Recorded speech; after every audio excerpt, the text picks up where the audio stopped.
Okay, now continue the questions. What we have is if p divided by 5 is equal to 20, then p equals, and we have our options there. So this is a subject of the formula question, so we'd have p divided by 5 equals 20, making p the subject. Since 5 is in the divisor's position, when we take it over, it's going to change its operation. So p is equal to 20 multiplied by 5, leaving this answer here to be D.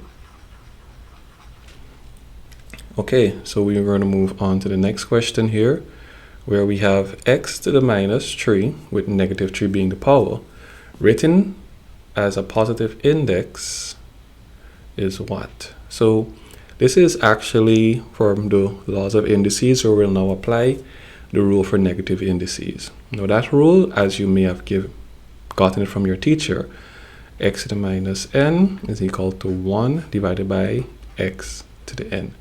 So notice we have a negative power, and then we actually have the reciprocal written where the power is now positive. Applying the same logic, we'd have x to the minus 3 is equal to 1 divided by x to the third, leaving this answer here as A. Moving on to the next question. Ali has X marbles, and Sam has twice as many marbles as Ali.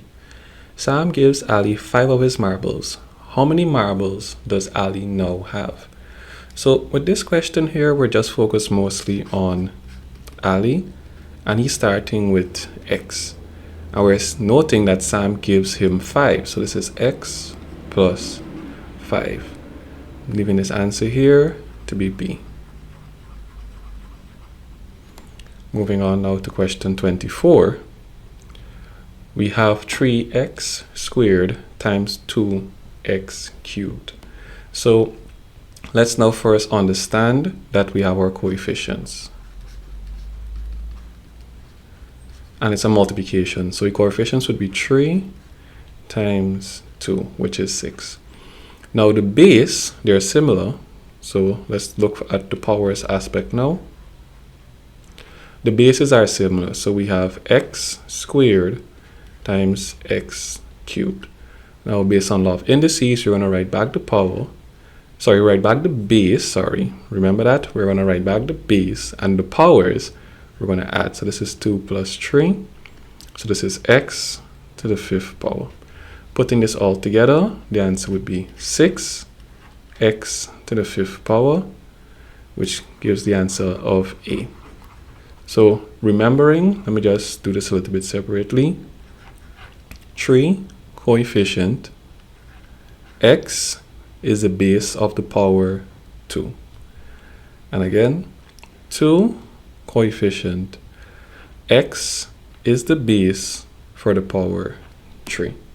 You need to remember that, because just this basic understanding is going to help you with a lot of questions in the near future. And for number 25, if 5, and in bracket we have 2x minus 1 is equal to 15, then x is equal to something.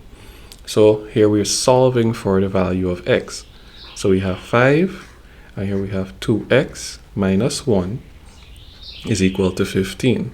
So we're going to expand the bracket now. So we are going to have 5 multiply everything is in the bracket.